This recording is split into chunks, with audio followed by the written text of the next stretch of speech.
Assalamualaikum warahmatullahi wabarakatuh. Anak-anakku kelas 6, hari ini kita belajar IPA ya. Meskipun kita belajar dari rumah, mari kita bedah kisi-kisi ujian sekolah madrasah tahun 2021. MI Darul Huda kelas 6 siap menghadapi ujian. Simak video penjelasan Bu Guru baik-baik ya. Dan semoga apa yang Bu Guru bagikan bermanfaat bagi kalian. Nah, untuk materi ujian yang akan kalian hadapi nanti, untuk mata pelajaran IPA, ruang lingkupnya ada 5. Yang pertama yaitu makhluk hidup dan kehidupannya. Yang kedua, struktur dan fungsi makhluk hidup.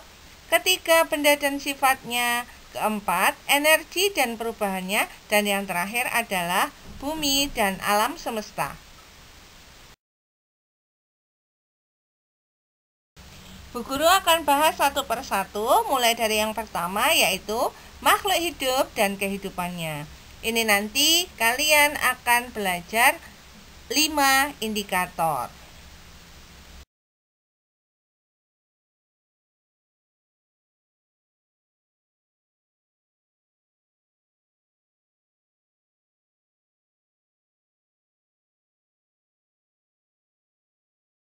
Yang pertama kita akan belajar mengenai rantai makanan. Tentunya anak-anak masih ingat ya, rantai makanan adalah peristiwa makan dimakan pada urutan tertentu pada sebuah ekosistem.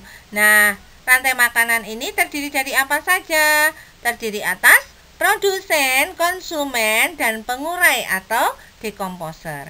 Siapa saja yang termasuk dalam produsen? Produsen yaitu tumbuhan atau plankton, fitoplankton, lumut, alga, dan ganggang untuk ekosistem yang berada dalam perairan.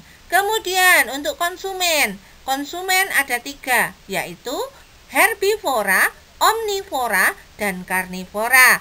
Herbivora atau hewan pemakan rumput atau tumbuhan termasuk dalam konsumen tingkat 1. Sedangkan omnivora, hewan pemakan segala, memakan hewan maupun tumbuhan, termasuk dalam konsumen tingkat 1, tingkat 2, maupun tingkat 3. Sedangkan hewan karnivora atau hewan pemakan hewan lain termasuk dalam konsumen kedua, ketiga, keempat, ataupun konsumen puncak. Nah, sedangkan komponen yang terakhir yaitu pengurai atau dekomposer, terdiri atas jamur, bakteri, dan jasad renik. Nah, sekarang kita mengulang pengertian ekosistem. Ekosistem adalah hubungan timbal balik antar makhluk hidup dengan lingkungannya.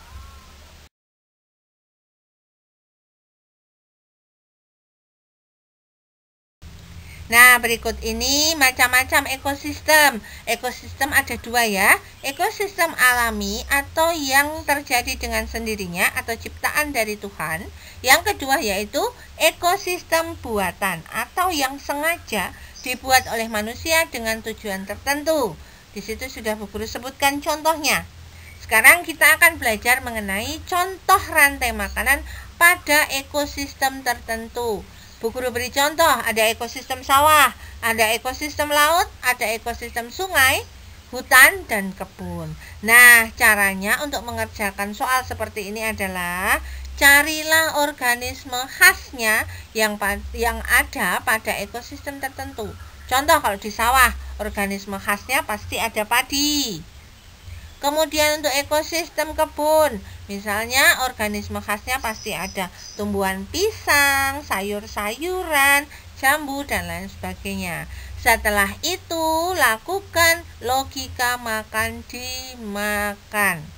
Padi kira-kira dimakan belalang, belalang kemudian dimakan katak. Begitu selanjutnya itu namanya melogika makan dimakan.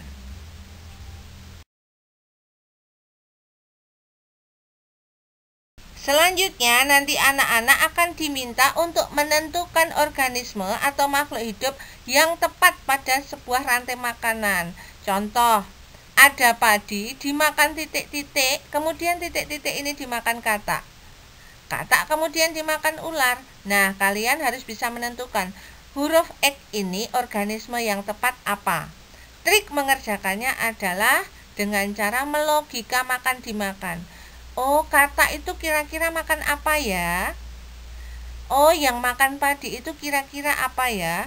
Memainkan logika seperti itu. Jangan sampai salah. Misalnya, setelah padi dimakan tikus. Apakah tikus bisa dimakan katak? Nah, itu namanya melogika makan dimakan ya.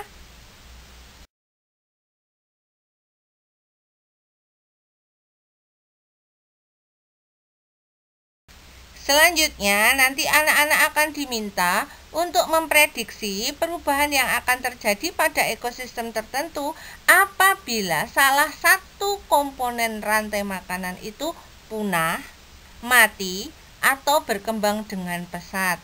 Nah, ini cara mengerjakannya adalah dengan logika makan dimakan. Kemudian silahkan kalian beri tanda pada soal plus dan minus. Misal, apabila tikus mati diberi tanda X, maka kemungkinan yang akan terjadi adalah yang dimakan tikus pastinya akan bertambah banyak karena tikusnya mati, nggak ada yang memakan. Kemudian tikus ini dimakan ular. Ketika tikus ini tidak ada, maka populasi ular akan menurun, diberi tanda min. Silahkan nanti diorek-orek sendiri di soal kalian seperti itu.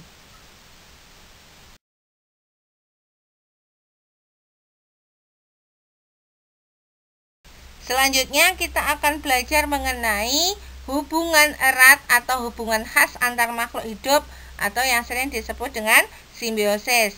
Ayo diingat-ingat, simbiosis yang perlu kalian kenal ada 4. Yang pertama yaitu simbiosis mutualisme.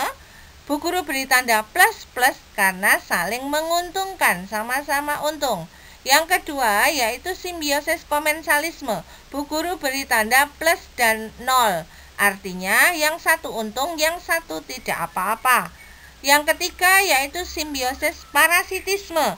Bu Guru beri tanda plus dan minus karena yang satu diuntungkan, yang satu dirugikan. Dan yang terakhir yaitu simbiosis amensalisme. Bu Guru beri tanda minus dan 0. Artinya yang satu dirugikan, yang satu tidak apa-apa. Jadi nanti ketika anak-anak mengerjakan ada pernyataan di dalam A, B, C, D, silahkan kalian beri tanda seperti ini untuk memudahkan menganalisis. Nah, berikut ini adalah beberapa contoh simbiosis yang perlu kalian baca. Tentunya masih banyak yang lainnya ya.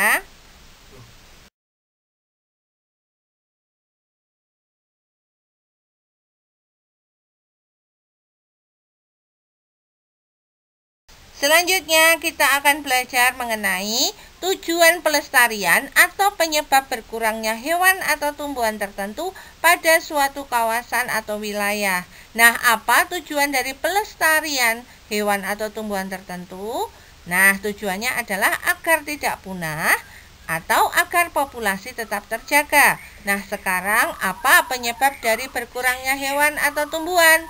Bisa jadi karena penebangan liar, penangkapan hewan secara ilegal atau perdagangan secara ilegal, berkurangnya atau hilangnya habitat hewan dan tumbuhan karena perilaku manusia. Nah, sekarang upaya apa yang dapat dilakukan untuk melestarikannya? Yang pertama, bisa melakukan reboisasi. Kedua, mengeluarkan undang-undang tentang lingkungan hidup, program menanam 1000 pohon, tidak membuang sampah atau limbah ke sungai, melarang perburuan liar, dan lain sebagainya.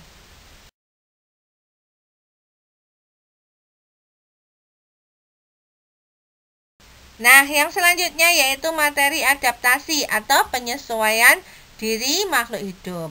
Makhluk hidup melakukan adaptasi atau penyesuaian diri berguna untuk memperoleh makanan, melindungi dari musuh, melindungi diri dari lingkungannya, dan juga untuk melestarikan jenisnya.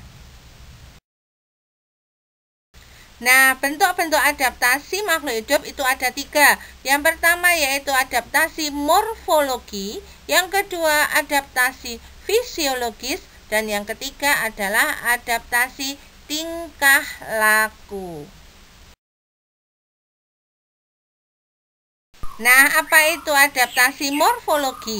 Adaptasi morfologi adalah penyesuaian pada bentuk tubuh, contohnya bentuk bunga, bentuk daun, bentuk gigi pada hewan, bentuk paruh pada burung, dan bentuk mulut pada hewan serangga. Itu disebut dengan adaptasi morfo. Morfo sama dengan bentuk tubuh. Nah, yang kedua yaitu adaptasi fisiologi. Fisiologi sama dengan fungsi alat tubuh.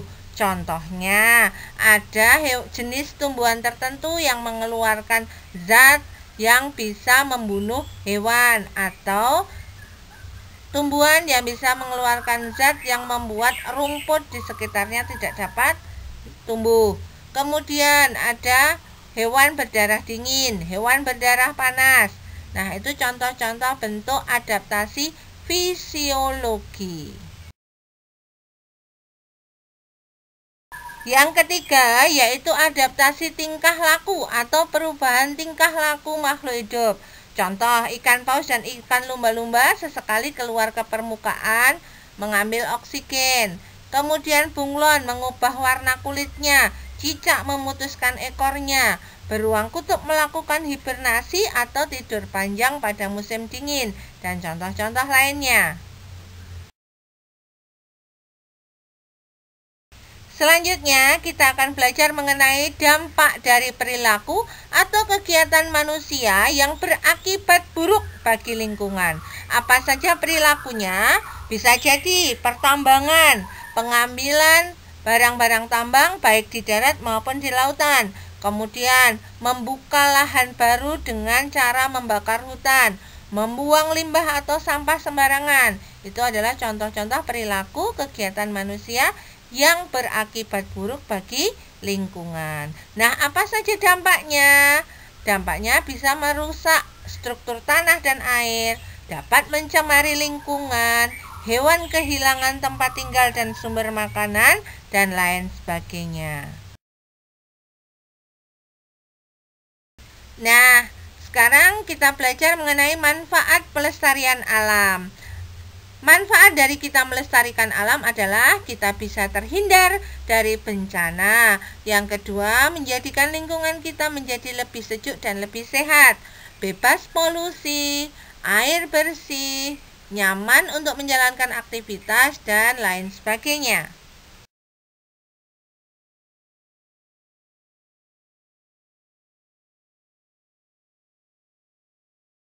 Nah, sekarang yang terakhir, bagaimana upaya kita dalam melestarikan alam? Apa yang dapat kita lakukan? Misal, kita bisa menanam tanaman bakau atau mangrove di pesisir pantai, berguna untuk mencegah abrasi. Memasang beton pemecah ombak atau gelombang di pesisir pantai, ini juga bisa untuk mengatasi abrasi. Kemudian, membuat sengkedan atau terasering pada tanah yang miring.